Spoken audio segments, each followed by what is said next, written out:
বন্ধুরা, কেমন আছেন? আশা করছি সবাই ভালো আছেন, সুস্থ আছেন। সোশ্যাল মিডিয়ায় এখন একটা সবথেকে বড় খবর হচ্ছে বিরাট কোহলি কি আরসিবি ছাড়তে চলেছে। বিরাট কোহলিকে কি আরসিবির হয়ে আর খেলতে আমরা দেখব না, এইটাই কিন্তু এখন সোশ্যাল মিডিয়ার সবথেকে বড় খবর। আর এই যে খবরটা, এইটার আসল খবর কি যে বিরাট কোহলি আরসিবির সঙ্গে কোন কন্ট্রাক্টটা সাইন করতে চায়নি বা কেন করতে চায়নি, সেই সব নিয়েই আজকে আপনাদের সঙ্গে আলোচনা করব। প্রথমেই আসি, বিরাট কোহলি যে আরসিবির সঙ্গে যে কন্ট্রাক্টটা সাইন করেনি, সেই কন্ট্রাক্টটা কি সেন্ট্রাল কন্ট্রাক্ট নাকি কমার্শিয়াল কন্ট্রাক্ট? দুটো কন্ট্রাক্টের মধ্যে পার্থক্যটা কোথায়, সেটাই কিন্তু আজকে আপনাদের সঙ্গে আলোচনা করব। আর এই যে সবাই মিম তুলেছে বিরাট কোহলি কন্ট্রাক্ট সাইন করেনি আরসিবির সঙ্গে, আরসিবিতে কি তাহলে থাকতে চাইছে না, বিরাট কোহলি কি অবসর নিতে চলেছে আইপিএল থেকে, এরকম কোনো ব্যাপার না। কি ব্যাপার সেটাই আগে আপনাদের সঙ্গে আলোচনা করছি।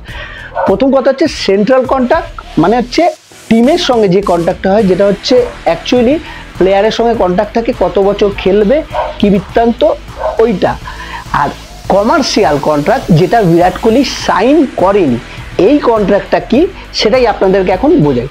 কমার্শিয়াল কন্ট্রাক্টটা হলো যে কোনো ফ্র্যাঞ্চাইজি যাদের যে স্পন্সর থাকে, যেমন আরসিবির হচ্ছে কাতার এয়ারলাইন্স বা আরও যারা ছোট ছোট স্পন্সর থাকে, তাদের সঙ্গে যে সমস্ত বড় বড় প্লেয়ার আছে তাদের সঙ্গে একটা কন্ট্রাক্ট হয়। কীরকম কন্ট্রাক্ট? যে অ্যাড শ্যুট, ফটোশ্যুট, এরকম যাবতীয় কিছু শ্যুট হয়, যে শ্যুটটার জন্য তাদের যে ম্যানেজমেন্ট আছে তাদের সঙ্গে একটা মিটিং করতে হয়, যে ক ঘন্টা শ্যুটিংয়ের সময় দিতে হবে, বা কীরকম টাইপের ছবি তোলা হবে, বা কীরকম টাইপের ভিডিও করানো হবে, কী টাইপের আপনাদেরকে নিয়ে আমরা ভিডিও করতে চাই, সেই সব নিয়ে একটা মিটিং হয়। আর সেই কন্ট্রাক্টটার নাম হচ্ছে কমার্শিয়াল কন্ট্রাক্ট। এই জায়গাটাতেই সবাই ভুল করছে যে কমার্শিয়াল কন্ট্রাক্টটা কেন বিরাট কোহলি সাইন করেনি।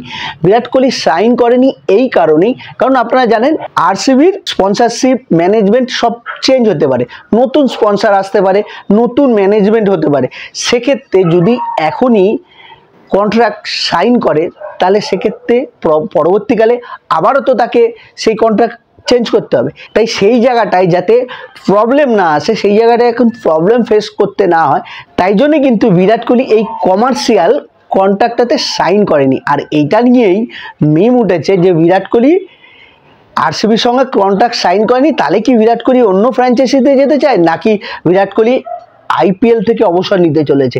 এরকম কোনো খবর নেই, বা এরকম মিমের উপরে আপনারা কান দেবেন না। কারণ বিরাট কোহলি সেন্ট্রাল কন্ট্রাক্ট যেটা আছে সেটা কিন্তু আরসিবির সঙ্গে চুক্তি আছে, এবং আরসিবিতেই খেলবে বিরাট কোহলি।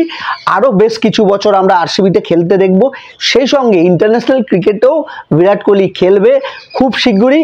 যেমন যেই খবরটা আছে, রোকো জুটি কিন্তু আবারও খুব শীঘ্রই মাঠে আপনারা দেখতে পারবেন। 19 তারিখ দিয়ে খেলা আছে।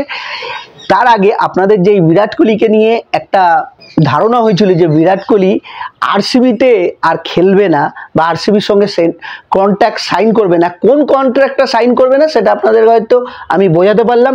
তার কারণটাই বললাম যে এই কারণের জন্য হচ্ছে না। তাই বিরাট কোহলি ফ্যানেদের কোনো চিন্তা করার ব্যাপার নেই। বিরাট কোহলি কিন্তু আরসিবিতে আছে, থাকবে। বিরাট কোহলি এখনও আরসিবিতে খেলবে, এবং আশা করছি যেভাবে মানে এত বছর আরসিবির হয়ে খেলে আরসিবির ফ্যানেদের এবং বিরাট ফ্যানেরা, আইপিএল তো বিশাল বড় একটা লিগ, সেই লিগে যেরকম বিরাট কোহলি এর আগে প্রথম থেকে লাস্ট অবধি একই ফ্র্যাঞ্চাইজি হয়ে খেলে এসছে। বিরাট কোহলি নিজেও বলেছে যে আমার যদি অবসর নেওয়ার হয়, বা আমার যদি ক্রিকেট থেকে দূরে চলে যেতে হয়, তাহলে কিন্তু আমি আরসিবি থেকেই অবসর নিয়ে ক্রিকেট থেকে দূরে যাব, অন্য ফ্র্যাঞ্চাইজির হয়ে খেলবো না। এটা কিন্তু স্পষ্টভাবে বিরাট কোহলি জানিয়ে দিয়েছে। তো বন্ধুরা, এই ছিল বিরাট কোহলির এই যে একটা খবর মিম উঠেছিল যে বিরাট কোহলি আরসিবিতে খেলবে না, সেই নিয়ে কিছু আপডেট। আশা করছি এই আপডেটটা আপনাদের ভালো লেগেছে। ভালো লাগলে আমাদের সঙ্গে থাকবেন, লাইক শেয়ার অবশ্যই করবেন, আর কমেন্ট বক্সে আপনার গুরুত্বপূর্ণ মতামত অবশ্যই দেবেন। ততক্ষণ ভালো থাকবেন, সুস্থ থাকবেন। আর আরসিবি কেন, রোকো জুটি যারা আছে, রোকো জুটির ফ্যান, তারা কিন্তু 19 তারিখের জন্য ওয়েট করে রয়েছেন, কারণ আবারও কিন্তু মাঠে রোকো জুটিকে আমরা দেখতে চলেছি।